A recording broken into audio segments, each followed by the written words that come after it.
About meridians. Acupressure की कुछ meridians, कुछ एनर्जी चैनल्स हमारे बॉडी में जाती हैं, और उन चैनल्स के लोकेशंस हम लोगों ने देखे थे कि शरीर पर कहाँ कहाँ कौन से चैनल्स हैं, और उसके आधार पे हम अपने एनर्जी को असेस कर सकते हैं कि हमारा हेड एंड नेक कितना इम्बैलेंस स्ट्रक्चर है, और हमारे chest area is most full of 14 energy channels, और उसके बाद हाथ और पैर are the lowest energy channel, 3 meridians जाती हैं इसमें। तो इस प्रकार से हम लोगों ने देखा था, और एब्डोमेन और पैर का लगभग एक जैसी एनर्जी है। तो इसके आधार पे मेरिडियन के रास्ते और नंबर ऑफ मेरिडियंस, उसका एनर्जी लेवल के आधार पे हम असेस कर सकते हैं कि हमारा बॉडी एनर्जी लेवल कहाँ पर किस प्रकार से बना हुआ है, नेचुरली जो बिल्ट इन स्ट्रक्चर है वो कैसा है।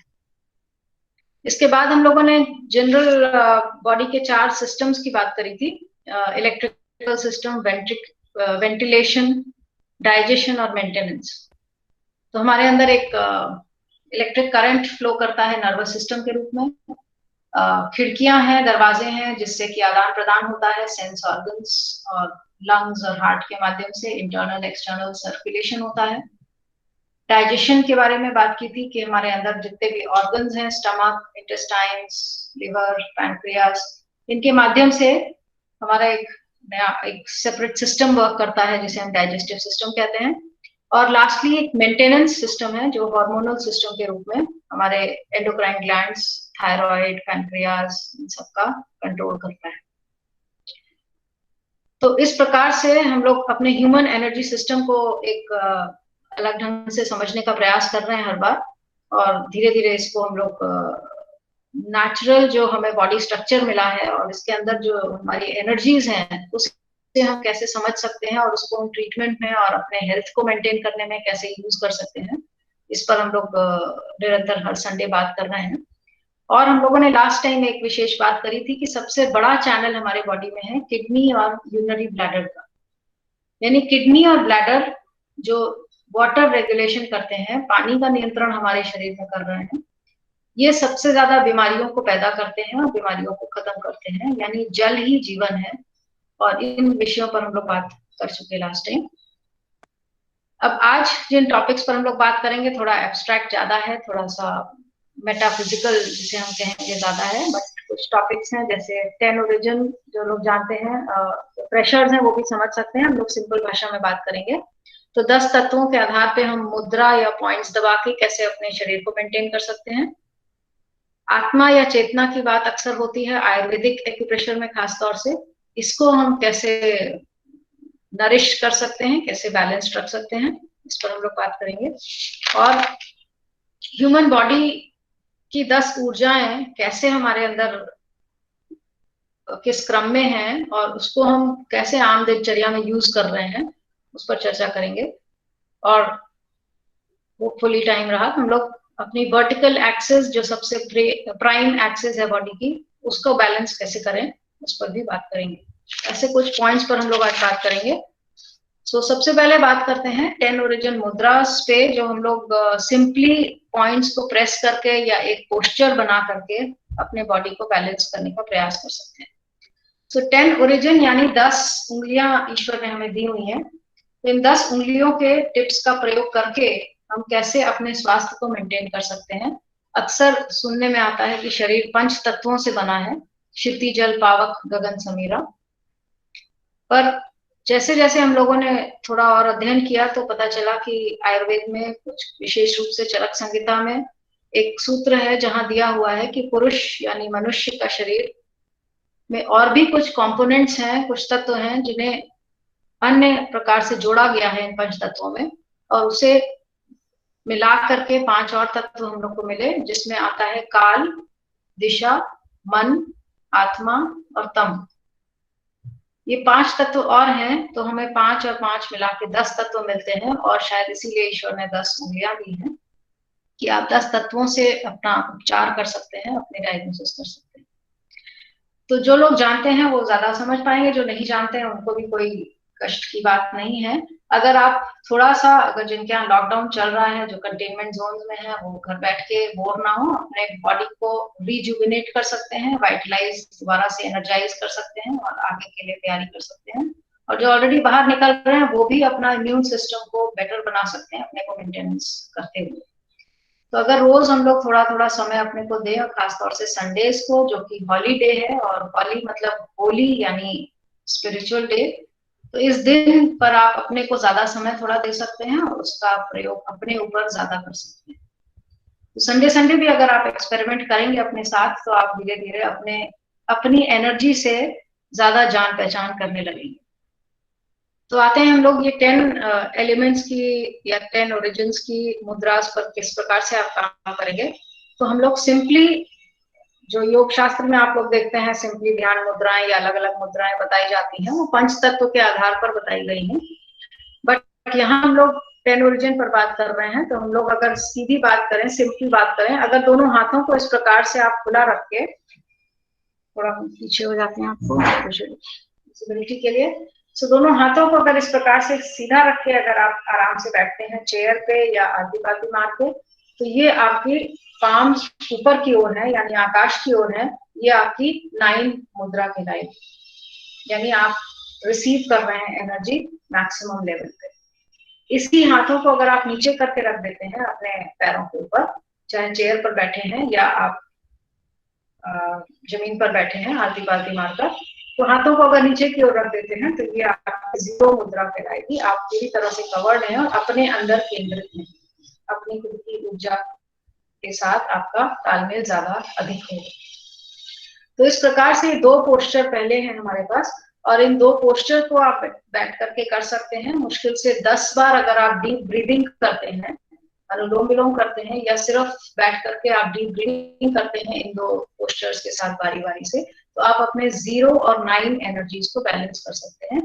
और जो थेरेपिस्ट हैं वो 0 9 का अर्थ जानते हैं। जो नए लोग हैं उनको थोड़ा बहुत मोटी तौर पर समझ लें कि 0 का मतलब हमारा क्रिएटिव एनर्जी, हमारे उत्पन्न करने की जो क्षमता है। हर मनुष्य में कुछ ना कुछ उत्पन्न करने की क्षमता है, कुछ थॉट्स हैं, कुछ आइडियाज हैं, कुछ क्रिएटिविटी है हर व्यक्ति में। और फिजिकली भी उत्पन्न करने की जो रिप्रोडक्टिव पावर है, यानी गायनिक प्रॉब्लम्स, उसमें आपकी ये 0 मुद्रा विशेष रूप से काम करेगी। तो जिनको भी गायनिक इश्यूज हैं, रिप्रोडक्टिव प्रॉब्लम्स हैं, यूरिन एरिया में या यूट्रस में, ओवरीज में, प्रोस्टेट में, टेस्टिकल्स में, इस तरह के जो भी प्रॉब्लम्स हैं उस एरिया में, ग्रॉइन रीजन में, वो आप इस प्रकार से हाथों को नीचे रख के अगर आप बैठते हैं 10 मिनट डीप ब्रीदिंग करते हैं सुबह शाम, तो आपको एक स्पेशल बेनिफिट उस केस में मिलेगा।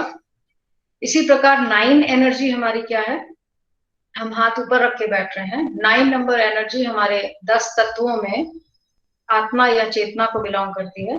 तो अगर हमें अपने एनर्जी लेवल को और हाई करना है, इम्प्रूव करना है, अपने पावर को बढ़ाना है, तो हम 9 नंबर के इस मुद्रा में, इस पोस्चर में बैठते हैं। हाथ को ऊपर रख के, हथेली को ऊपर की ओर रख के अपने पैरों पर रखेंगे, और इस स्थिति में अगर आप बैठते हैं तो ये आपके 9 नंबर यानी आपकी चेतना और आत्मा को और फर्दर एनर्जाइज करेगा।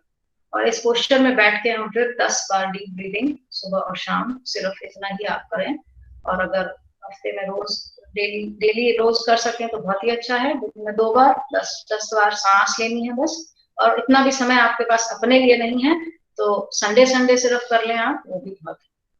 तो ये सुनते सुनते भी आप कर सकते हैं, आपका टाइम बच जाएगा क्योंकि आप बहुत बिजी हैं, आपको सोना भी है, खाना भी है, झाड़ू पोछा बर्तन एक्सेट्रा। सो नाउ ये है 0 और 9। 0 9 को आप सिंपली एक और तरीके से भी कर सकते हैं। 10 फिंगर्स हैं, इसमें फिंगर नंबर राइट थंब, इसे 0 कहा गया है। तो 0 के लिए हम राइट थंब के नेल्स के दोनों साइड्स में ऐसे पकड़ेंगे और इसको अच्छे से दबाएंगे, प्रेशर देंगे और फिर डीप ब्रीदिंग करेंगे। ये है 0 number, right thumb. Right thumb को हम पकड़ के ऐसे दबा रहे हैं नेल्स के साइड्स में, और इस प्रकार से प्रेशर दे करके आप पकड़े रहे हैं इसको अच्छे से, जैसे कपड़े सुखाने वाली क्लिप से कपड़ा सुखाया जाता है, वो पकड़ लेती है कपड़े को, ऐसे ही आप अपने 2 उंगलियों से इस थंब के नेल को पकड़, राइट थंब, और इस प्रकार से पकड़ के आप दबाए रहेंगे और डीप ब्रीदिंग करेंगे 10 बार। तो ये आपके 0 एलिमेंट को इम्प्रूव करेगा, आपके रिप्रोडक्टिव गायनिक प्रॉब्लम्स में हेल्प करेगा। इसी प्रकार 9 नंबर के लिए हम लेफ्ट थंब के दोनों साइड्स के एजेस को पकड़ेंगे और इसको अच्छे से प्रेशर देते हुए हम 10 टाइम्स डीप ब्रीदिंग करेंगे। सो ब्रीदिंग के साथ अगर प्रेशर कर रहे हैं तो हमारी जो एनर्जी का फ्लो है वो उन पॉइंट्स पर फोकस होता है और उस बॉडी के रीजन पर उसका इफेक्ट ज्यादा मिलता है। इसी प्रकार जैसे एक पाइप में पानी बह रहा है और उस पाइप आप कहीं से दबा दें तो वहां पर फोर्स बढ़ जाता है पानी का, तो इसका मतलब वहां एनर्जी का फोर्स बढ़ गया। इसी प्रकार ये पूरा बॉडी एक पाइपलाइन है और इस पाइप को अगर आपने यहाँ से दबा दिया तो जब आप ब्रीदिंग कर रहे हैं तो वो ब्रीदिंग यहाँ पर ज्यादा इफेक्ट देगी और इन पॉइंट से रिलेटेड जो बॉडी सेगमेंट्स हैं उन पर ज्यादा इफेक्ट आता है। तो ये 10-10 बार अगर हम सिंपली करते हैं सुबह शाम तो ये बहुत अच्छा बैलेंसिंग टेक्निक होगा। जो लोग और फर्दर जानते हैं इसके बारे में वो देखते हैं कि थंब के साइड्स में आपके 2 पॉइंट हैं, एक लंग्स का पॉइंट और एक लिम्फ का पॉइंट। तो लंग्स मेरिडियन आपके अंदर की तरफ जाती है, लास्ट पॉइंट आता है LU11, और लिम्फ मेरिडियन आपके बाहर की तरफ जाती है। लिम्फ यानी कि आपके बॉडी में जो टॉक्सिन्स हैं उनको ड्रेन करने का एक सिस्टम बना हुआ है, ब्लड की तरह एक लिक्विड है लिम्फ हमारे बॉडी में। तो कहीं भी गिल्ठियां ग्लैंड्स हो जाती हैं, लिम्फ ग्लैंड सूज जाते हैं, टॉन्सिल्स सूज जाते हैं, ये सब लिम्फ से संबंधित। तो अपने इन्फेक्शन और रेजिस्टेंस को बढ़ाने के लिए ये LY का लास्ट फर्स्ट पॉइंट है, LY1 और LU11 बेसिकली आप दबा रहे हैं एक तरीके से। यहाँ पर कान का भी बिंदु है आपका जो कि इस एरिया के लिम्फ को कवर कर रहा है। तो इस अंगूठे पर राइट एंड लेफ्ट जब हम इनको दबाते हैं तो ये हमारे लंग्स और लिम्फ 2 सिस्टम्स पर एक साथ काम कर रहे हैं और हमारे इम्यूनिटी को भी ओवरऑल इंप्रूव कर रहे हैं। 0 और 9 हमारे 2 एक्सट्रीम कंडीशंस हैं बॉडी, तो इसको हम इस प्रकार से बैलेंस कर सकते हैं। दूसरा आते हैं हमारा इंडेक्स फिंगर। अगर हम इंडेक्स फिंगर में इस प्रकार मुद्रा करते हैं, पकड़ के आप बैठ जाएं, ऐसे टिप को टच करें थंब और इंडेक्स फिंगर को, और इस प्रकार से आप नॉर्मली जैसे ध्यान मुद्रा कहा जाता है। और 10 ओरिजिन में ये नंबर है हमारा 3 और 4। 3 और 4 यानी अग्नि और जल। तो हमारे शरीर का अग्नि और जल यानी पित्त नियंत्रित होता है, इससे गर्म ठंडा नियंत्रित होता है, और इन जनरल डाइजेशन हमारा कंट्रोल में रहता है। तो जिनको डाइजेशन की प्रॉब्लम्स हैं वो इस प्रकार से ये मुद्रा करके 10-10 बार डीप ब्रीदिंग के साथ कर सकते हैं। तो ये हमारा 3 और 4 नंबर पॉइंट है।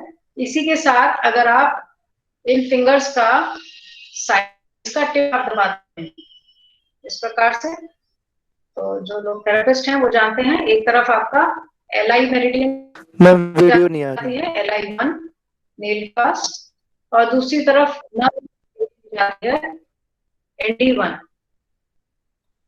तो LI1 और ND1। मैडम आपका वीडियो नहीं दिख रहा है।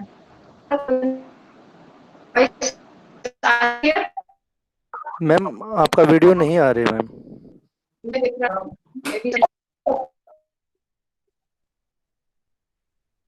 किसी को नहीं आ रहा? नो मैम वीडियो नहीं आ रहा है।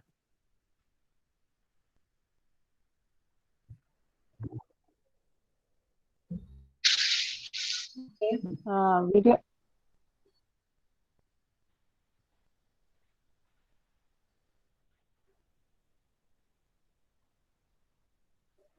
अब आ रहा है। आ रहा है?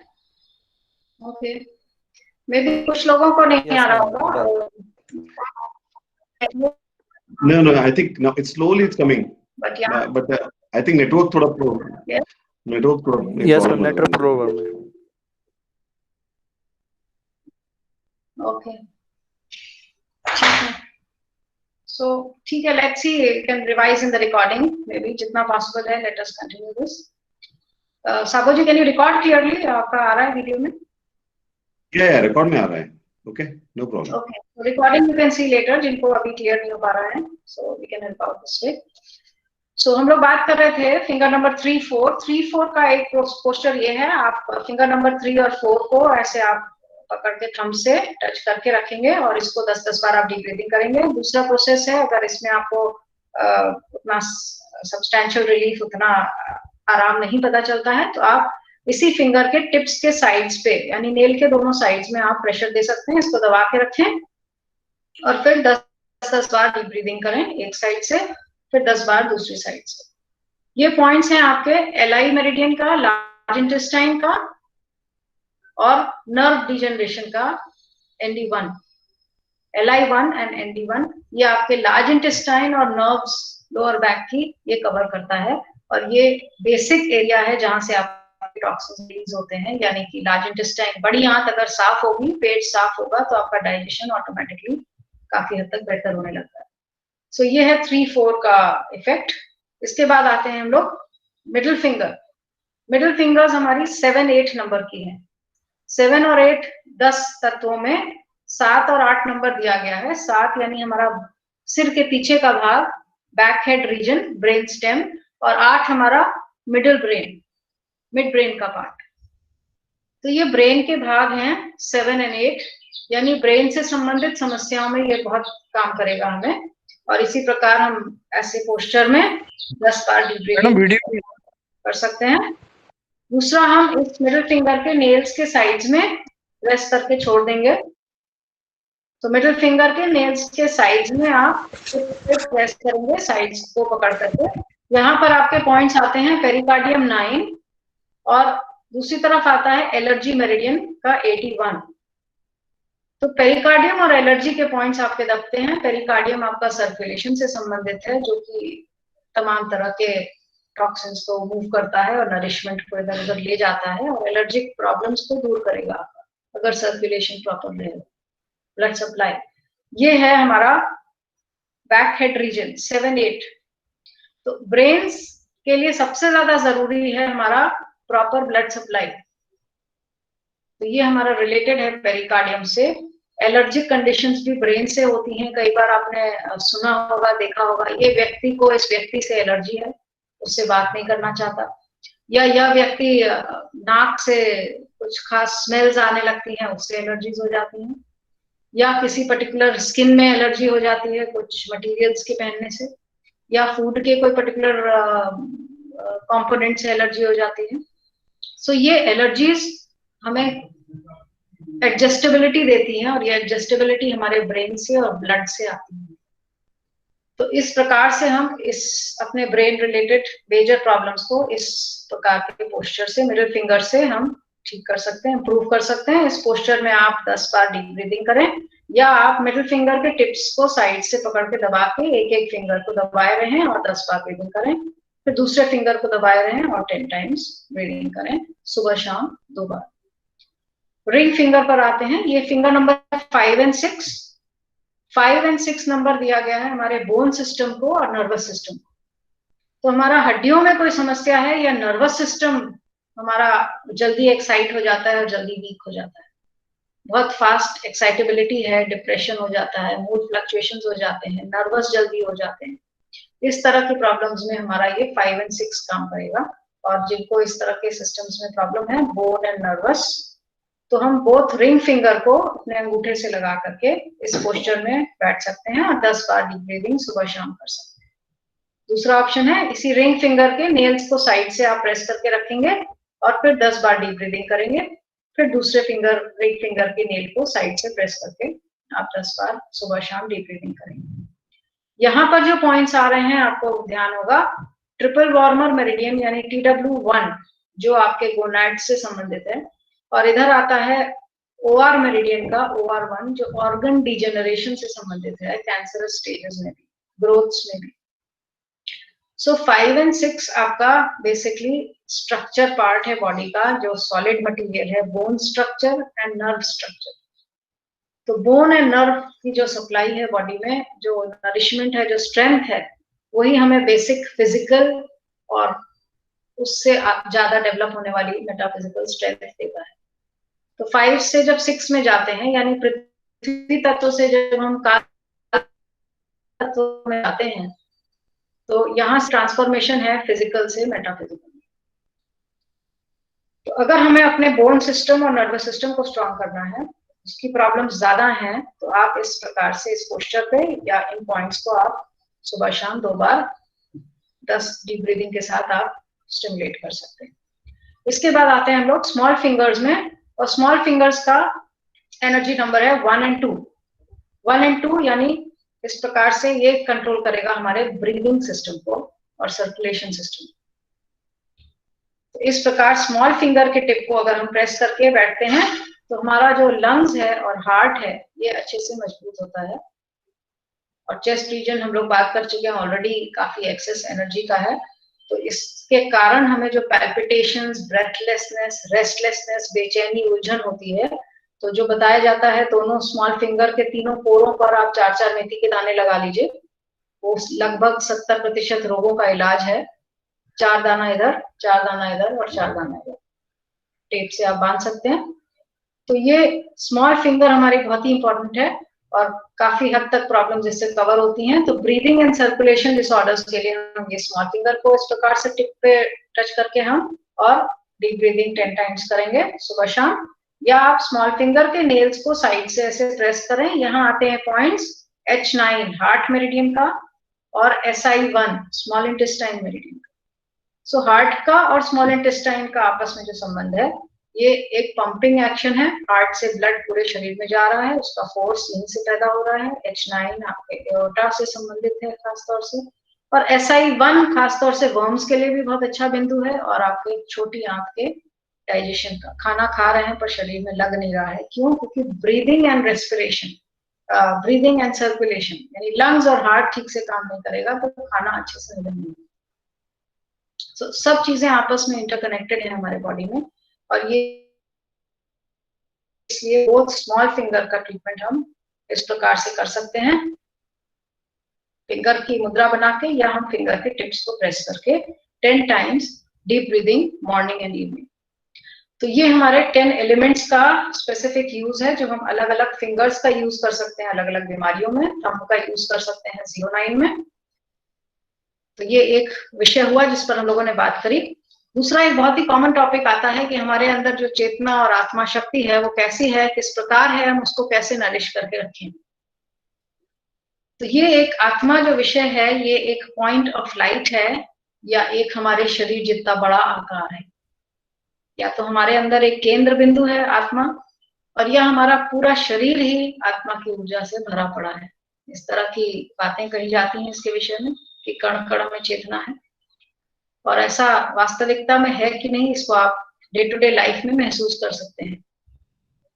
आत्मा के विषय में छोटी सी बातें कही जाती हैं, ये हमारे मन और मस्तिष्क में विराजमान रहती है। मन यानी हृदय, मस्तिष्क यानी ब्रेन। तो मन से हमारे फीलिंग्स जनरेट होते हैं, इमोशंस जनरेट होते हैं, और मस्तिष्क से हमारे विचार, थॉट्स जनरेट होते हैं। तो हम क्या फील कर रहे हैं ये हमारे आत्मा पर प्रभाव डालता है, हम क्या सोच रहे हैं ये हमारे आत्मा पर प्रभाव डालता है। इसीलिए कहते हैं अच्छा सोचें और अच्छा महसूस करें। अगर कोई गलत थॉट आ जाता है तो उसे हम खुद ही उसको चेंज कर सकते हैं। तो इस प्रकार ये दो एनर्जीज हैं जो मेटाफिजिकली हम कोई इनटेक नहीं कर रहे हैं, ये ऑटोमेटिकली डेवलप हो रही हैं, फीलिंग्स एंड थॉट्स, यानी हमारे जो भाव हैं और हमारे जो विचार हैं, ये दो चीजें मन और मस्तिष्क से पैदा होकर के हमारे आत्मा पर प्रभाव डालती हैं। तो ये तो मेटाफिजिकल यानी पराभौतिक इम्पैक्ट हुआ, इफेक्ट हुआ आत्मा चेतना पर। भौतिक रूप से हम लोग क्या ले रहे हैं, अंदर सांस ले रहे हैं, एयर, हम लोग बात कर चुके हैं, वाटर ले रहे हैं, पानी, और भोजन ले रहे हैं, फूड। तो एयर, वाटर एंड फूड, ये तीन चीजें हम लोग फिजिकली अपने शरीर में ले रहे हैं और निकाल रहे हैं। इनके माध्यम से भी हमारे आत्मा को पोषण मिलता है। जो चीजें हम खा रहे हैं, ले रहे हैं अंदर, वो धीरे धीरे छोटे छोटे कणों में ब्रेक डाउन करके उस वाइटल एनर्जी जिसे हम चेतना और आत्मा कहते हैं उसको नरिश करती है, उसे भोजन देती है। अब इस जो इनटेक है हमारा, इसे हम रेगुलेट कर सकते हैं जिससे कि हमारा जो एंड आउटपुट है, जो चेतना शक्ति, जो हमें एनर्जी मिलेगी वो प्रॉपर मिले। तो इसका इनटेक को रेगुलेट करने के ये 3 फिजिकल इनटेक्स हैं हमारे। तो एयर के लिए हम लोग बात कर चुके हैं कि हम लोग 10 बार डीप ब्रीदिंग करें, अनुलोम विलोम 10 डीप, सिर्फ 10 आप करें दिन में 2 बार।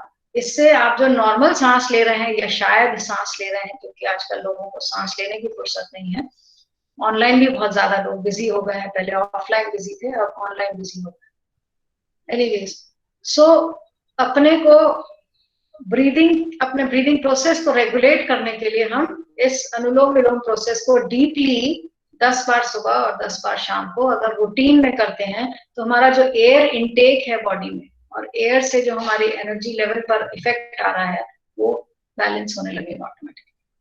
इसी प्रकार जो वाटर इनटेक है, पानी हम कितना ले रहे हैं, अगर हम इसे रेगुलेट कर लें कम से कम 8 ग्लास पर डे एवरेज, तो उसको कैसे लें? सुबह उठ के आप धीरे धीरे, अगर आपसे पानी नहीं पिया जाता है एम्प्टी स्टमक, तो जैसा हमारी स्थिति थी बहुत पहले हम बता चुके हैं कि हमारी बहुत बुरी स्थिति थी बचपन से आगे तक, तो आप शुरू करें आधा कप पानी से। आधा कप खाली पेट शुरू करें पानी लेना, फिर वो डाइजेस्ट होने लगे, आपका जीना मिचलाए, तब आप उसे 1 कप करें। 1 कप हजम होने लगे तो आप आधा ग्लास करें, वो डाइजेस्ट होने लगे तो आप 1 ग्लास करें, वो होने लगे तो आप 1.5 ग्लास करें और फिर धीरे धीरे 2 ग्लास करें। तो लगभग खाली पेट आप अपने बॉडी को एडजस्ट करते रहें कि 2 ग्लास पानी आप उठते ही खाली पेट बिना ब्रश किए, जो आपका सलाइवा है, लार है, वो अंदर जाना चाहिए। इसलिए बैठ करके सुबह सुबह चबा चबा के धीरे धीरे 2 ग्लास पानी बहुत जरूरी है। उसके बाद आप जब भी नाश्ता करते हैं तो नाश्ता के 1 घंटा पहले और नाश्ते के 1 घंटा बाद आप 1-1 ग्लास पानी लें। तो सुबह 2 ग्लास और नाश्ते के आगे पीछे ये हो गया 4 ग्लास पानी। फिर आप जब भी लंच करते हैं उसके 1 घंटा पहले और 1 घंटा बाद आप 1-1 ग्लास पानी ले लें, ये हो गया 6 ग्लास। और फिर जब आप डिनर करते हैं तब भी आप रिपीट करें 1 घंटा पहले और 1 घंटा बाद, तो ये हो गया 8 ग्लास। तो लगभग अगर आप अपने रूटीन को इस प्रकार से बना लेते हैं तो आपका 8 ग्लास पानी तो पहुंचेगा अंदर और बॉडी धीरे धीरे उसे एब्जॉर्ब करेगा और प्रॉपर सिस्टम में काम करेगा, क्योंकि ये पानी ही हम लोग बात कर चुके हैं, जल ही जीवन है और किडनी और यूबी हमारा सबसे बड़ी मेरिडियन है जो कि हम हमारे पूरे सिस्टम्स को सबसे ज्यादा प्रभावित करती है। तो इस प्रकार से 8 ग्लास पानी का इंटेक हमारे एनर्जी लेवल को, जिसे हम आत्मा और चेतना कहते हैं, उस तक पहुंचता है। एयर, फिर वाटर। अब आते हैं फूड या भोजन की बात। बहुत से डाइटिशियंस और नेचुरोपैथ्स, बहुत लर्नेड लोग हैं और अलग अलग चीजें बताते हैं। डेफिनेटली बड़ा कंफ्यूजन होता है लोगों में, बट जहां तक हम लोगों ने अनुभव किया है या हम स्वयं अपना एक्सपीरियंस शेयर कर सकते हैं, तो भोजन जहां तक है 2 ही बार लें। कुक्ड फूड कोशिश करें अधिक से अधिक रॉ फूड लें, जैसा कि सभी जानते हैं। और सुबह का भोजन कोशिश करें कि 8 से 10 के बीच में आप ले लें। फ्रूट्स, स्प्राउट्स, इसको प्रधानता दें। अंकुरित अनाज और फल आजकल बहुत आ रहे हैं, उसका सेवन आप 8 से 10 कर सकते हैं। उसके 1 घंटे 2 घंटे बाद आपको अच्छे से भूख लगेगी, तो फिर आप 11 से 2 के बीच में आप अपना प्रॉपर लंच कर सकते हैं। भूख से थोड़ा कम खाएं, बहुत भर के ना खाएं, नहीं तो आप सो जाएंगे फिर। और डिनर जो लोग अक्सर बहुत लेट करते हैं, कोशिश करें शाम को 6 से 8 तक कर लें। तो इस तरह से जब आप गैप करेंगे तो भोजन आपको बनाना भी 2 ही बार पड़ेगा और खाना भी 2 ही बार पड़ेगा, और एक टाइम आपका रॉ कुक्ड फूड हो जाएगा, हमारा रॉ सैलेड्स हो जाएंगे, फ्रूट्स एंड स्प्राउट्स। तो इस प्रकार से जब आप फूड को रेगुलेट करते हैं तो ये फूड भी आपको अंदर तक आपके चेतना और आत्मा को एनर्जाइज कर रहा है। तो जो भी खा रहे हैं सोच समझ के खाएं, क्योंकि वही चीजें आपके एनर्जी लेवल तक पहुंचेंगी और उसी प्रकार के आपको फिर फीलिंग्स आएंगे और थॉट्स आएंगे। एक बहुत छोटी सी बात कही जाती है कि जैसा खाओगे अन्न वैसा होगा मन। ये क्यों कहा जाता है, इस पर अगर आप विचार करें तो जैसा खाओगे अन्न यानी फूड, हम जैसा खाएंगे वैसा ही हमारा ब्लड बनेगा और वही ब्लड हमारे ब्रेन में जाएगा और ब्रेन से वैसे ही विचार आएंगे, तो मन हमारा वैसे ही डेवलप होता चला जाएगा। फीलिंग्स एंड थॉट्स वैसे ही डेवलप होते चले जाएंगे, सीधे सीधे फूड से रिलेटेड है। तो जैसे खाओगे अन्न वैसा होगा ब्लड और वैसा होगा मन।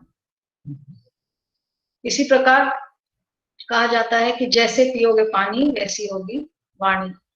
तो अपने स्पीच को रेगुलेट करना है आपको, तो वाटर का इनटेक और आउटपुट रेगुलेटेड रहना चाहिए।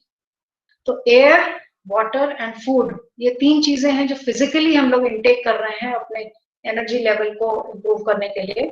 और फीलिंग्स एंड थॉट्स 2 मेटाफिजिकल चीजें हैं जिसे हम ले रहे हैं, दे रहे हैं लोगों से वार्तालाप करके और अपने में विचार करके, जो हमारे चेतना पर सीधे प्रभाव डाल रहा है। अब इस फिजिकल और मेटाफिजिकल को आप साथ में कैसे बैलेंस कर सकते हैं, यानी food intake, air intake, water intake plus feelings and thoughts, ये 5 चीजें हैं। इन पांचों को नियंत्रित करें हम एक ही साथ, इसके लिए मेडिटेशन और ध्यान एक बहुत अच्छा साधन बताया गया है। तो इस मेडिटेशन के भी बहुत सारी वैरायटीज हैं और बहुत सारे मेथड्स हैं, और आजकल तो खासतौर से यूट्यूब और नेट पे बहुत चीजें अवेलेबल हैं, और सब चीज आप धीरे धीरे एक्सपेरिमेंट करके अपने ऊपर अनुभव कर सकते हैं कि आपको क्या सूट करता है, क्योंकि हर व्यक्ति के लिए हर प्रकार का फूड, हर प्रकार का थॉट, हर प्रकार का फीलिंग अलग हो सकता है। तो इन जनरल अगर हम लोग बात करें कि इन जो 3 फिजिकल चीजें और ये 2 जो मेटाफिजिकल चीजें हमारे चेतना पर प्रभाव डाल रही हैं, इसे हम बैलेंस स्टेट में रखने के लिए एक सिंपल सा मेडिटेशन कर सकते हैं, जिसे हम ओम के ध्वनि कहते हैं। अगर आप सुबह शाम इस 10 बार जो डीप ब्रीदिंग कर रहे हैं, इसी के साथ बस 10 बार आप ओम का उच्चारण कर लें, तो इससे आपका बॉडी का फिजिकल और मेटाफिजिकल आपस में ट्यूनिंग होने लगती है, और हमारा जो चेतना या आत्मा जिसे कहते हैं, जो एक बिंदु है या पूरा शरीर है, 0 है या 9 है, दोनों का एक जैसा ट्रांसफॉर्मेशन एक दूसरे में परिवर्तित होता रहता है। तो ये हम आसानी से बैलेंस कर सकते हैं इस प्रकार से। अब आते हैं हम लोग एक और छोटे से टॉपिक पे, जो कॉमन टर्म्स में हम लोग बात करते हैं कि हम मनी स्पेंड कर रहे हैं, हम अपना टाइम स्पेंड कर रहे हैं, और इसी प्रकार हम अपनी लाइफ भी स्पेंड कर रहे हैं, यानी खर्चा कर रहे हैं। तो कोई चीज खर्चा करेंगे तो घिस जाएगी, खत्म होती जाएगी। तो इन चीजों पर अगर हम थोड़ा सा ध्यान दें कि ये जो स्पेंड है, खर्च करने वाला प्रोसेस है, इसको थोड़ा सा ध्यान दें, इसे हम शेयर में कन्वर्ट कर लें। स्पेंडिंग मनी और 10 ओरिजिन जो जानते हैं, 10 तत्व जो जानते हैं, उसमें अगर हम मनी और टाइम की बात करें तो money is 5 number energy, time is 6 number energy. तो 5 और 6 आपस में हमेशा टक्कर में रहते हैं। अगर समय ज्यादा लगेगा तो पैसा कम लगेगा, और पैसा ज्यादा लगेगा तो समय कम लगेगा। एक उदाहरण लेते हैं हम लोग, ट्रेन की यात्रा, पैसा कम लगता है, समय ज्यादा लगता है। फ्लाइट की यात्रा, पैसा ज्यादा लगता है, समय कम लगता है, राइट। तो छोटे से एग्जांपल है, ऐसे बहुत से एग्जांपल्स आप ले सकते हैं। सो ये 5 और 6 एनर्जी है, यानी हमारा टाइम एंड मनी सबसे इंपॉर्टेंट है लाइफ में, कि हम कैसे अपने समय और धन को बैलेंस करके रख सकते हैं, जिससे कि हमारा जो बेसिक नेसेसिटीज है वो हम अपने जीवन के पूरी कर सकते हैं। प्लस आप एक और टर्म यूज करते हैं कि we are spending our life, हम अपना जीवन जी रहे हैं। तो एक होता है हम अपना जीवन जी रहे हैं, और एक होता है हम अपना जीवन जी रहे हैं। दोनों में अंतर है, एक 0 स्टेट है, एक 9 स्टेट है। तो इस प्रकार के जो जीवन को जीने की बात होती है, where we are spending our life, अगर लाइफ की बात करते हैं तो 10 ओरिजिन में ये 10 एलिमेंट से बनी हुई है लाइफ, यानी हम अपने पूरे एक एक एलिमेंट को खर्च कर रहे हैं। स्पेंडिंग आवर 0, 1, 2, 3 एनर्जी, 4 एनर्जी, यानी अपने सभी तत्वों को हम धीरे धीरे खर्च कर रहे हैं। अपने आकाश को, अपने वायु को, अपनी अग्नि को, अपने जल को, अपने मन को, अपनी चेतना को, जितने भी 10 तत्व हैं, इन्हें हम धीरे धीरे खर्च कर रहे हैं। और इसी को खर्च करने का नाम ही जीवन को खर्च करना है, या जीवन जीना है। तो इसी छोटी सी चीज को अगर हम ध्यान दें, और इस स्पेंडिंग लाइफ, स्पेंडिंग टाइम और स्पेंडिंग मनी को अगर हम शेयर में कन्वर्ट कर लें, तो sharing money, sharing time and sharing life, तो हमारा जीवन ही परिवर्तित हो जाता है। तो ये 10 ओरिजिन के परिप्रेक्ष्य में हम लोग यहाँ बात कर रहे हैं। तो एनर्जीज को हम शेयर करते हैं आपस में, और उसके माध्यम से हमें एक मोटिवेशन मिलता है। कुछ लोगों का डिप्रेशन दूर होता है, कुछ लोग अकेले बैठना पसंद करते हैं, कुछ लोग ज्यादा बात करना पसंद करते हैं, कुछ लोग कम्युनिकेट करते हैं ज्यादा, कुछ लोग कनेक्ट करना चाहते हैं ज्यादा।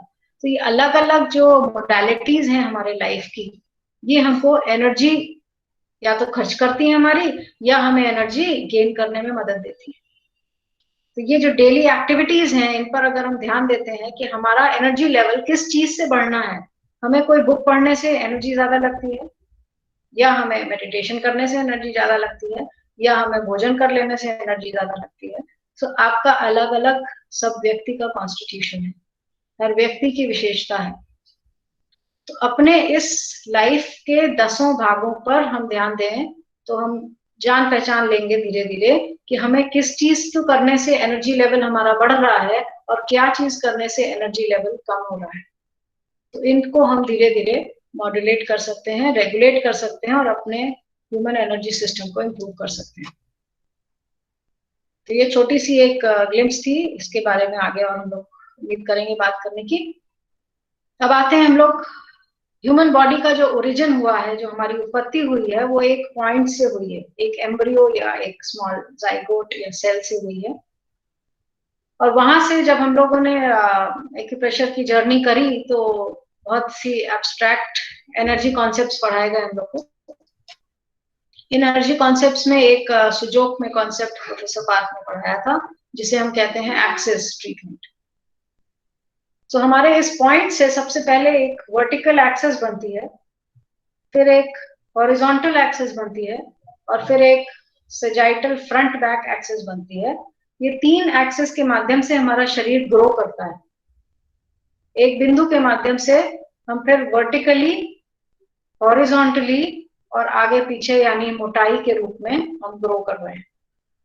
तो जब हम ग्रो करते हैं एक पॉइंट से, तो हम देख रहे हैं कि मनुष्य ना तो बहुत ज्यादा हॉरिजॉन्टल बेड़ा ग्रो कर रहा है, ना बहुत ज्यादा आगे पीछे से ग्रो कर रहा है। हालांकि आजकल काफी कम निकल रही है लोगों के, खा खा के वेट बढ़ गया है। सो ये सेजाइटल एक्सेस बढ़ जाती है। तो ये जो फ्रंट बैक ग्रोथ है, ये भी काफी कम है मनुष्य के स्ट्रक्चर में, बट सबसे ज्यादा ग्रोथ कहाँ होती है हमारी? वर्टिकली। नेचुरली हमारी हाइट ज्यादा रहती है हमारे चौड़ाई और मोटाई से। ये हमारा ह्यूमन बॉडी स्ट्रक्चर है। इसका मतलब सबसे ज्यादा बैलेंस करने की जरूरत है हमें अपनी वर्टिकल एक्सिस को। और वर्टिकल एक्सिस को बैलेंस करने का प्रोसेस हम लोग यहाँ बात करेंगे। इस वर्टिकल एक्सिस को सुजोक में कहा गया कोर मेरिडियन, सेंटर लाइन में अंदर की तरफ। आयुर्वेदिक एक्यूप्रेशर में इसी कॉन्सेप्ट को वर्टिकल मेरिडियंस के रूप में डिवाइड कर दिया गया, वर्टिकल एक्सिस के अलॉन्ग। तो जब हम ह्यूमन स्ट्रक्चर की बात करते हैं तो ये वर्टिकल एक्सिस ही मेन एक्सिस है, और इसी पर सुजोक और आयुर्वेदिक सिस्टम्स में ध्यान दिया गया। जब हम टीसीएम पर आते हैं, ट्रेडिशनल चाइनीज मेडिसिन के कॉन्सेप्ट में, वहां पर आता है यिन यांग थ्योरी। और यिन यांग थ्योरी यानी कि अंधकार और प्रकाश की थ्योरी। और इस पर हम लोगों के जो थ्योरी बेस्ड है वो आधारित है एनिमल पोस्चर पे। यानी जब हम जानवर थे 4 पहियों वाले, तो हमारा हाथ ऊपर, और अब हम हाथ को नीचे करते हैं और पैर को भी नीचे करते हैं, यानी हम 4 पहियों पर चलने वाले जब जीव थे, यानी मनुष्यों से पहले बंदर की श्रेणी में थे, 2 हाथ 2 पैर से एक साथ चिंपैंजी के रूप में जब आप चलते थे नीचे होके, तो वो एनिमल पोस्चर से लिया गया है यिन यांग और चाइनीज मेरिडियन सिस्टम। वो ज्यादा प्रिमिटिव है, तो ज्यादा लेस एनर्जी लेवल है। एनिमल एनर्जी लेस है, ह्यूमन एनर्जी ज्यादा हायर है। तो इस प्रकार जब हम आयुर्वेदिक सिस्टम पे बात करेंगे या सुजोक पे बात करेंगे, तो ये कोर या वर्टिकल एक्सिस सबसे हमारी प्राइम एक्सिस बन जाती है। अब इस एक्सिस को किस प्रकार से हम समझ सकते हैं? जब हम एम्ब्रियो थे, छोटे जीव थे अपनी मदर के गर्भ में, तब हम ऊर्जा लेते थे नाभि से। तो हमारा नाभि, जो बच्चे का नाभि होता है, वो माँ के नाभि से जुड़ा होता है एक कॉर्ड के माध्यम से, और वहीं से भोजन पानी का आदान प्रदान होता है। यानी जो मुंह है अभी हमारा, वो हमारा था उस समय हमारी नाभि, अम्बिलिकस, नेवल। तो उस समय हमारा भोजन वहां से जाता था शरीर में और फिर पूरे शरीर में फैलता था। यानी सबसे पहले वो ऊपर जाता था और फिर चारों ओर फैलता था। तो एनर्जी फ्लो पहले अपवर्ड था जब हम प्री नेटल अवस्था में थे, एम्ब्रियो स्टेज में थे। तो पहले हम ऊपर यानी हमेशा ऊपर जाने की प्रवृत्ति रहती थी, हमारा विकास होता रहता था। और जब हमारा जन्म हो गया तब उसके बाद ये नेवल कॉर्ड कट कर दी जाती है और हमारा एंट्री पॉइंट हो जाता है माउथ, और बाद में बहुत एक्टिव हो जाता है लोगों का। सो ये आफ्टर बर्थ पोस्टनेटल स्टेज में ये माउथ से जो एनस तक का जो चैनल बना हुआ है, जिसे डाइजेस्टिव सिस्टम कहते हैं हम, ये पूरी एक ट्यूब है माउथ टू एनस, और ये ट्यूब में एनर्जी फ्लो ऊपर से नीचे हो रहा है। तो सबसे पहले हमारा बर्थ के बाद एनर्जी लेवल सबसे पहले नीचे जाता है, बर्थ के पहले हमारा ऊपर जाता है। तो हमारी जो बेहतर अवस्था थी वो बर्थ के पहले थी, यानी चाइल्डहुड स्टेज भी बेहतर होती है अडल्ट से और ओल्ड एज से। तो एनर्जी लेवल के हिसाब से अगर हम बात करें तो इस प्रकार से हमारा फ्लो ऑफ एनर्जी पहले ऊपर रहता था, अब हमारा फ्लो ऑफ एनर्जी जो मेन एक्सिस है उस पर हम लोग बात कर रहे हैं, और वो अब नीचे रहता है, ऊपर से नीचे जाता है। इस वर्टिकल एक्सिस को अगर हमें बैलेंस करना है, और इस वर्टिकल एक्सिस पर क्या क्या आ रहा है, हमारा ब्रेन, हमारा स्पाइनल कॉर्ड, रीढ़ की हड्डी, हमारा माउथ टू एनस, मुंह से लेकर मल द्वार तक जो एक पूरी लंबी ट्यूब है पाचन तंत्र की, वो ट्यूब कनेक्टेड है इस लंबाई में वर्टिकल एक्सिस पर। हमारे जितने चक्र हैं वो सब इससे कनेक्टेड हैं वर्टिकल लाइन में। तो पूरा जो डाइजेस्टिव सिस्टम है, नर्वस सिस्टम है, चक्र सिस्टम है, एंडोक्राइन सिस्टम है, ये हमारे प्रधान रूप से वर्टिकल एक्सिस से संबंधित है। तो सबसे ज्यादा प्रॉब्लम्स वर्टिकल एक्सिस की होती हैं। इस वर्टिकल एक्सिस को अगर हमें बैलेंस करना है तो कुछ विशेष पॉइंट्स हैं, बहुत ही सिंपल, आप उसे प्रयोग कर सकते हैं। अगर बॉडी पर ध्यान दें, ये हमारा ह्यूमन बॉडी है फॉर एग्जांपल। तो सबसे नीचे पैरों के बीच में, हिप्स के ठीक नीचे, गवर्निंग वेसल 1, GV1 पॉइंट। फिर उससे ऊपर आते हैं पीछे की ओर, एक बिंदु कमर में आता है, कमर में अक्सर लोगों को स्ट्रेन आता है, ये है गवर्निंग वेसल 4। आगे की ओर आते हैं इसी के ठीक सामने की ओर, तो ये है हमारा CV8, व्योल चार्ट पे जो आपको मिलता है, नाभि का बिंदु। फिर ऊपर आते हैं हम लोग, तो ये तो हो गया पेट के क्षेत्र का भाग, और ऊपर आएंगे तो सिर के पीछे का भाग जो मेडुला है, जो गड्ढा है, और ये माउथ, क्योंकि माउथ से हमारा डाइजेस्टिव सिस्टम चल रहा है, और ये GV मेरिडियन हमारे स्पाइनल कॉर्ड को ब्रेन से कनेक्ट कर रही है। तो फिर आते हैं ये माउथ का पॉइंट और GV16 का पॉइंट, और लास्ट में आते हैं टॉप पर गवर्निंग वेसल 20 का पॉइंट। तो इन 5 बिंदुओं पर अगर हम प्रयोग करते हैं, मेथी के 3-3 दाने लगा लेते हैं, GV1, GV4, CV8, माउथ का पॉइंट, गवर्निंग वेसल 16 और गवर्निंग वेसल 20 नेल के बीचों बीच, या आप टिप पर भी लगा सकते हैं, दोनों लोकेशंस हैं उसके। तो ये 5 बिंदुओं को आप कवर कर रहे हैं, तो ये आपका सिर का टॉप, बैक, माउथ जहां से इनपुट जा रहा है आपका, लोअर बैक, आगे नाभि, और सबसे नीचे लास्ट टेल बोन का पॉइंट। इस पूरे वर्टिकल एक्सिस को ये बैलेंस कर रहे हैं। इन 5 बिंदुओं का प्रयोग हम रेगुलर बेसिस पे कर सकते हैं। तो ये हमारे छोटे से कुछ टॉपिक्स थे आज, जिन पर हम लोगों ने बात करी। आज शायद नेटवर्क लोगों का काफी वीक है, तो कुछ कमेंट्स आ रहे हैं लोगों के। एनीवेज, आज हम लोग यहीं पर फिनिश करते हैं। अब हम लोग कुछ क्वेश्चंस टेकअप करेंगे, जिन्हें कुछ क्वेरीज हो, कुछ पूछना चाहते हैं, वो लोग पूछ सकते हैं। 12 बजे तक का हम लोग के पास टाइम है। So over to you all. Thank you. Parul ma'am नमस्ते। पारुल मैम आवाज सुनाई दे रही है? मैं दिल्ली से बोल रही हूँ पारुल मैम, नीता वर्मा। मैं ये जानना चाहती थी, बहुत सारे लोगों की क्वेरीज होती हैं कि जिन लोगों की नाइट शिफ्ट होती है, जिनके पास आजकल जैसे डॉक्टर्स वगैरह की नाइट शिफ्ट है, उनके पास कोई रूटीन बनाना चाहे तो भी नहीं बन पाता, तो उनका डाइट प्लान और लाइफस्टाइल का उनका कैसे करें? या जो पढ़ाई कर रहे होते हैं, जैसे आर्किटेक्चर वगैरह कर रहे होते हैं, तो उनका बच्चों का रूटीन हो ही नहीं पाता, मतलब they can't help it, submission अगले दिन देना है तो they have to meet the deadlines. तो ऐसों के लिए कुछ बताइए आप कि क्या कर सकते हैं वो। Thank you so much. Okay, thank you Neeta ji. काफी वैलिड क्वेश्चन है कि नाइट शिफ्ट अगर मजबूरी में करनी है, वैसे इसको मजबूरी ना लें कि बच्चों को रात में जग के पढ़ना है और अपनी डेडलाइन फिनिश करनी है। That is a very bad excuse अगर वैसा हो रहा है, क्योंकि बच्चे दिन में कर सकते हैं पढ़ाई और सुबह उठ के कर सकते हैं, जिसको कि कहा जाता है ब्रह्म मुहूर्त, that is the best time to study. But अगर रात में जो भी पढ़ रहा है, जग रहा है, वो एक तो अपने तामसिक एनर्जी को बढ़ा रहा है, यानी जीरो एनर्जी को बढ़ा रहा है, और जीरो के क्राइम्स बहुत होते हैं उससे। अब बहुत मजबूरी है, आपको रात में ही जगना है और नाइट शिफ्ट ड्यूटी ही करनी है, तो हमें सबसे पहले तो एक तो अपना जीरो एलिमेंट रेगुलेट करना है, यानी ये जो जीरो नंबर है इस पर हम प्रेशर देके सुबह शाम अपना प्रैक्टिस कर सकते हैं, जो अभी हम लोगों ने बात करी।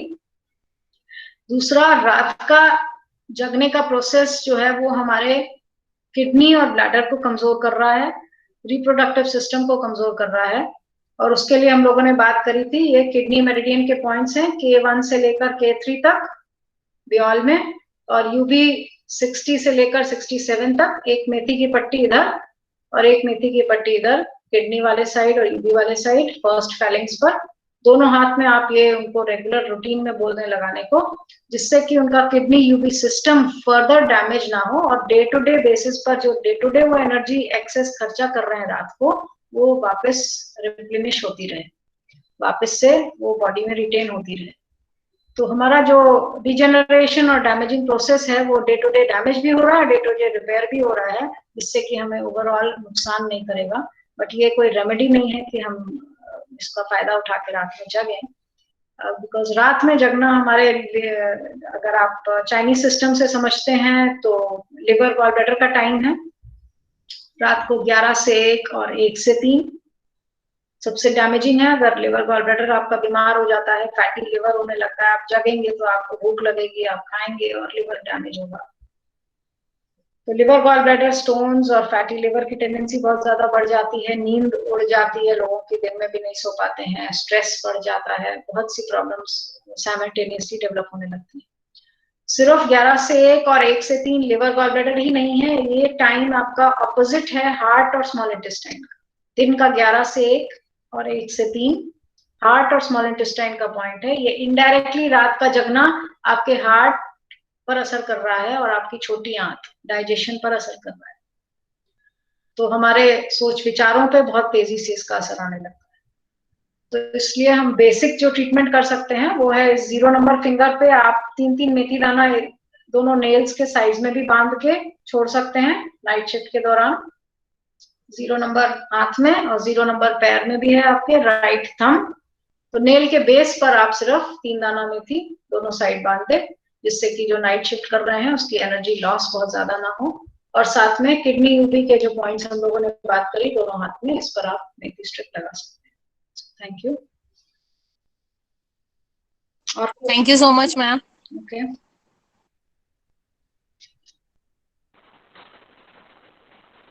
Any other question?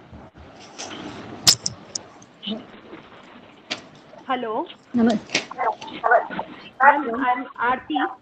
Ma'am, I want to know कि बच्चों को आजकल छोटी एज में स्पेक्स लग जाते हैं, कुछ बच्चों को बाय बर्थ ही स्पेक्स लग जाते हैं, तो उसके लिए क्या करना चाहिए? आपका क्लियर नहीं हो रहा है क्वेश्चन। मैम, मेरा क्वेश्चन है कि बच्चों को बाय बर्थ ही कुछ बच्चों को स्पेक्स लग जाते हैं, या कुछ बच्चे जैसे स्कूल जाते हैं, पढ़ाई का स्ट्रेस, टेक्नोलॉजी यूसेज के कारण उनको चश्मे का, आजकल सबको काफी परसेंटेज को चश्मा लग रहा है, तो उसको अवॉइड करने के लिए क्या करना चाहिए? ओके, बच्चों को बहुत जल्दी आजकल चश्मा लग रहा है, वैसे हमको भी 10th के क्लास में लग गया था, ज्यादा पढ़ाई कर ली होगी। एनीवेज बहुत से फैक्टर्स हैं इसमें जो कि काउंट करते हैं आपके आईसाइट वीक होने के लिए। एक तो हेरिडिटरी फैक्टर है, अगर पेरेंट्स में से किसी की आईज बहुत वीक है तो बहुत ज्यादा टेंडेंसी हो जाती है किसी एक चाइल्ड को होने की। दूसरा, अगर डेफिनेटली अगर आप किसी इंद्रिय का ओवर यूज कर रहे हैं तो उसका भी असर आता है, या लेस यूज कर रहे हैं जैसे इंद्रियों का प्रयोग आयुर्वेद में बताया गया है, तो उस केस में आप अगर ओवर यूज कर रहे हैं तो आपका वो सिस्टम ज्यादा वीक होने लगता है और अपने आप उस पर असर आने लगता है। बच्चों में जो आजकल यंग एज में, खासतौर से 3rd 4th क्लास में भी शुरू हो जा रहे हैं, 9th 10th में तो होते ही हैं, जनरली अक्सर हो जा रहे हैं, बिकॉज फिजिकल एक्टिविटी कम हो रही है। फिजिकल एक्टिविटी कम होने से जो ब्लड सर्कुलेशन है बॉडी में वो उतना प्रॉपर नहीं हो रहा है। अगर आप जॉगिंग और दौड़ना सिखा दें बच्चों को बचपन में, कि वॉकिंग तो करना बहुत मुश्किल है उनके लिए, बिस्तर से उठना और हिलना, और रात को पढ़ना और नेट और टीवी और कंप्यूटर और मोबाइल्स में दिन भर बिजी रहते हैं, तो 5 मिनट या 10 मिनट फास्ट राउंड लगा के आ जाएं, तो पुश करते रहें आप उनको, तो इस फास्ट बॉडी के मूवमेंट से उनका ब्लड सर्कुलेशन बेटर होने लगेगा, और ब्रेन को सबसे ज्यादा जरूरत होती है ब्लड सप्लाई की। तो इस प्रकार से ये अच्छी ब्लड सप्लाई होने से एक तो आप उसको प्रिवेंट कर सकते हैं काफी हद तक। दूसरा, प्रॉपर नरिशिंग डाइट के कारण भी बच्चों को बहुत जल्दी ये दिक्कतें आती हैं, lack of protein and vitamin की वजह से, क्योंकि जंक फूड ज्यादा खा रहे हैं और इसीलिए जंक थॉट्स भी ज्यादा आते हैं और जंक एक्टिविटीज भी ज्यादा करते हैं। तो ये डाइट बहुत बड़ा फैक्टर है। जैसे हम लोगों ने अभी डाइट पे बात करी कि सुबह का डाइट आप धीरे धीरे स्विच ऑन कर दें, स्लोली एंड स्टेडली, फ्रूट्स पे, स्प्राउट्स पे, जो भी मौसम के फल हैं वो जरूर 1 या 2 फल नाश्ते में लें, और मूंग या चना या मूंगफली बारी बारी आप भिगा दें रात को, और सुबह 1-2 दिन में स्प्राउट्स होके अंकुरित निकल आए, तब आप उनको कच्चा दीजिए चबाने को। दिन भर में जो मंचिंग की जिनको आदत है तो स्प्राउट्स उठा के रख लें आप और दिन भर मंचिंग करें, उससे आपका शरीर में नुकसान भी नहीं। तो ये छोटी छोटी चीजें हैं जो आप यूज कर सकते हैं बच्चों को, इंस्टेड ऑफ ये जो जंक फूड खाते हैं उससे इनका डाइजेशन और बेकार होता है, उसी से ब्लड और अल्टीमेटली आइज पर इफेक्ट आता है। दूसरा बड़ा, थर्ड बेसिक रीजन जो मिलता है, पहला हम लोगों ने बात करी हेरिडिटरी, दूसरा हम लोगों ने फिजिकल एक्टिविटी की कमी, तीसरा हम लोगों ने डाइट पर बात करी है, चौथा जो है वो बेसिक फैक्टर है लेट नाइट जगना। लेट नाइट जगने से, जैसा हम लोगों ने बात करी, लिवर ऑर्बिटल खराब हो रहा है। लिवर आपने पढ़ा होगा TCM चाइनीज सिस्टम में सीधे आइज से रिलेटेड होता है। तो ये ब्लड जो स्टोर होता है बॉडी में, ये लिवर में स्टोर हो रहा है, और उसका मैन्युफैक्चरिंग, केमिकलाइजेशन सब लिवर में हो रहा है। तो ये हमें बेसिकली लेट नाइट जगने से ही लिवर के प्रॉब्लम्स, गॉलब्लैडर के प्रॉब्लम्स एग्रवेट हो रही हैं, और उसके कारण आईज में वीकनेस पैदा हो रही है। तो ये कई फैक्टर्स हैं, कौन सा बच्चा किस तरह से रूटीन कर रहा है उस पर डिपेंड करता है। कोई ना कोई एक स्पोर्ट जरूर, स्पोर्ट ज्वाइन कर लेने से वो पढ़ाई और बैलेंस हो जाएगा। यस मैम, वो स्विमिंग करती है मेरी बेटी, शी प्लेज बास्केटबॉल ऑल्सो, और पढ़ाई में भी शी इज टॉपर, और रात को वो 11 बजे के बाद जग नहीं सकती और सुबह 5 बजे वो उठ जाती है, and she is very sincere and अपने आप में सब इंडिपेंडेंट कर लेती है, बट उसको स्पेक्स लगा हुआ है, नंबर ज्यादा नहीं है, लेकिन आई जस्ट वाज ट्राइंग कि उसको अगर हटाने के लिए कुछ कोई पॉइंट या कोई रेमेडी की जा सकती हो तो। राइट, पर्टिकुलर केसेस में हम लोग बहुत से फैक्टर्स हो सकते हैं उस पर्टिकुलर केस के बारे में, तो 1-to-1 केस की बात नहीं करेंगे, यहाँ हम लोग जनरल बात कर रहे हैं। बाकी हम लोगों ने ऑर्बिट के विषय में जब बात करी थी, आप देखेंगे पिछले सेशंस में, तो आई ऑर्बिट आप मसाज सिखा दें उसे, दिन में 3 बार कम से कम या 2 बार करें चारों तरफ आँख के। तो आई ऑर्बिट मसाज आप डायरेक्टली बता सकते हैं उनको। आई के पॉइंट्स हैं यहाँ पर अंगूठे पर, इन दोनों पर आप रेगुलर बेसिस पे ब्लैक कलर लगा दें या 3-3 मेथी का दाना लगा दें। एनिमल सिस्टम में, सुजोक में, ये आँख के पॉइंट्स हैं, आप यहाँ पर भी 3-3 मेथी दाना लगा सकते हैं। तो बहुत सारे फैक्टर्स हैं किस वजह से है ये प्रॉब्लम, वो पर्टिकुलर उस केस के ऊपर अलग से स्टडी की जा सकती है, बट इन जनरल यहाँ लोगों ने डिस्कस कर लिया है। So I think this should be enough. Thank you. Hello yes ma'am, कई लोग वाटर इनटेक बहुत ज्यादा करते हैं, तो what is the side effect and effect of that?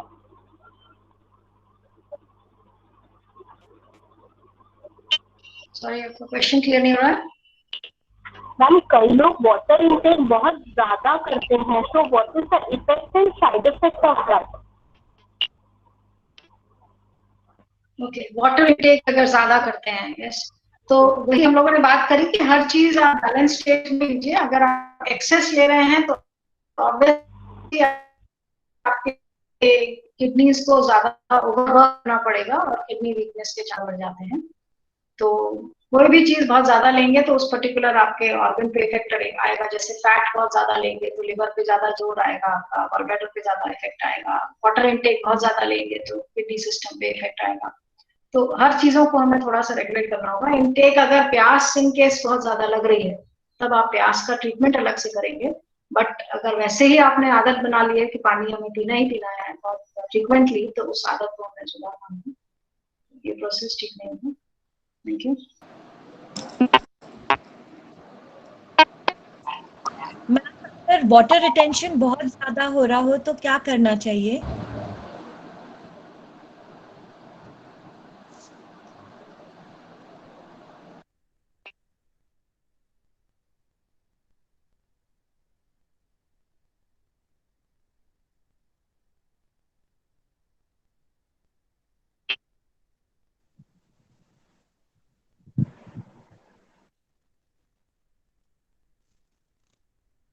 Ma'am आवाज नहीं आ रही आपकी। आवाज नहीं आ रही। मैम मैम आपका आवाज माइक नहीं आ रही थी।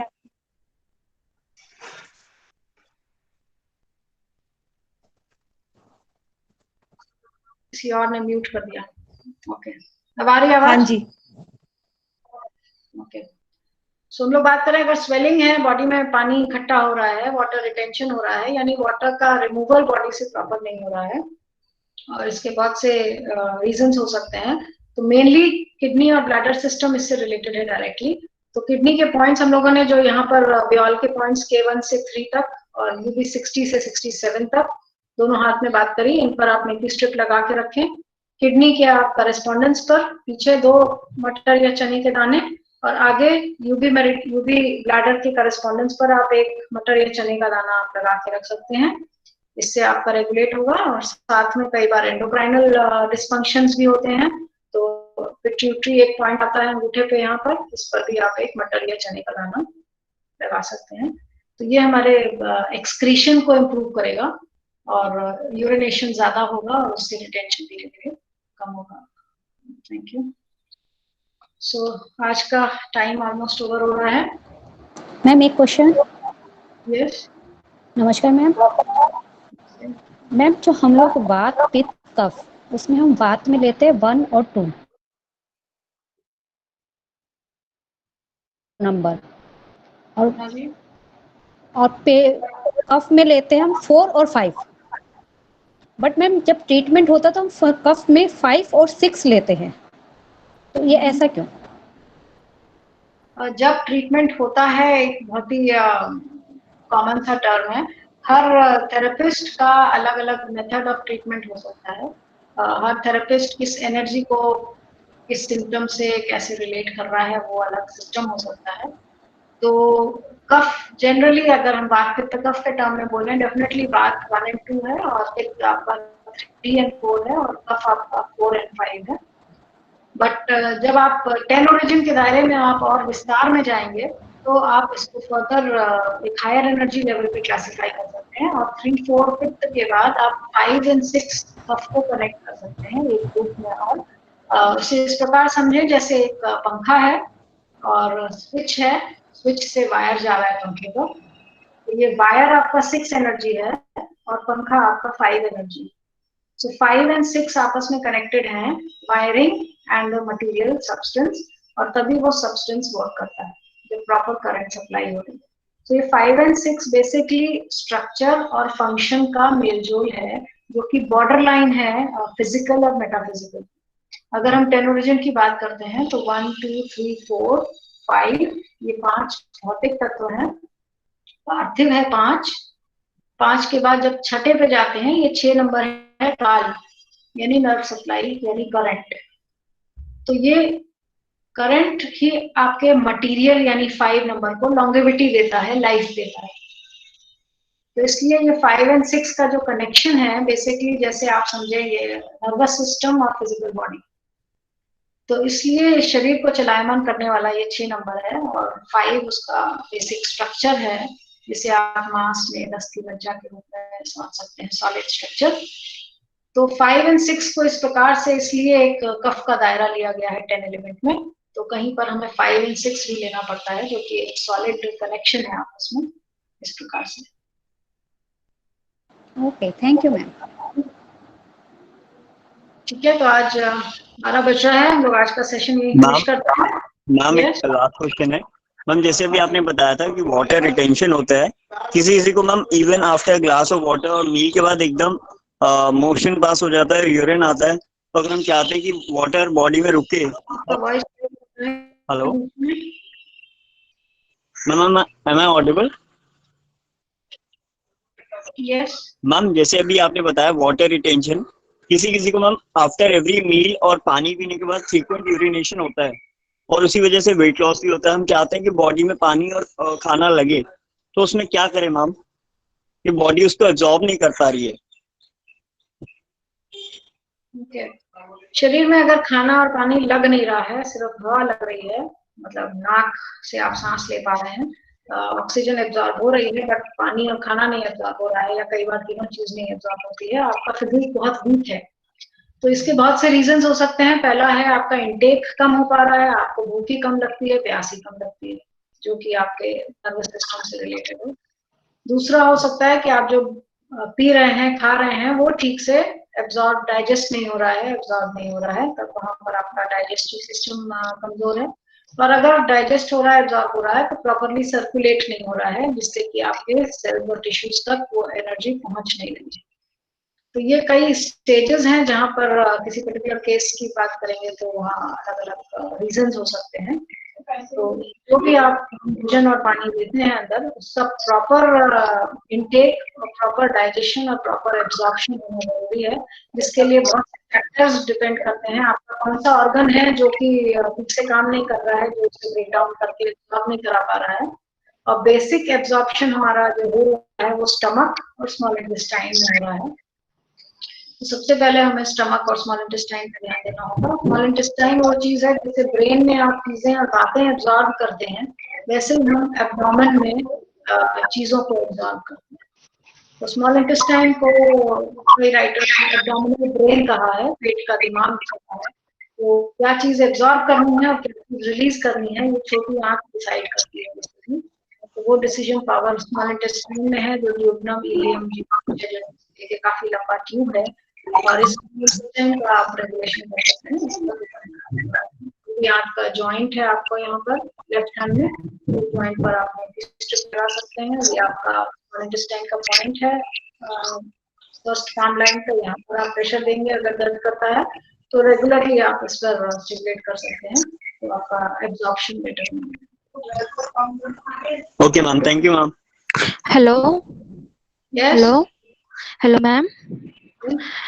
मैम आपने वो 09 नंबर या किसी में भी कहा था मुर्दा में कि नेल्स के साइड में प्रेस करके रखना है विद ब्रीथिंग। मैम इसको कितनी देर तक प्रेस करना है?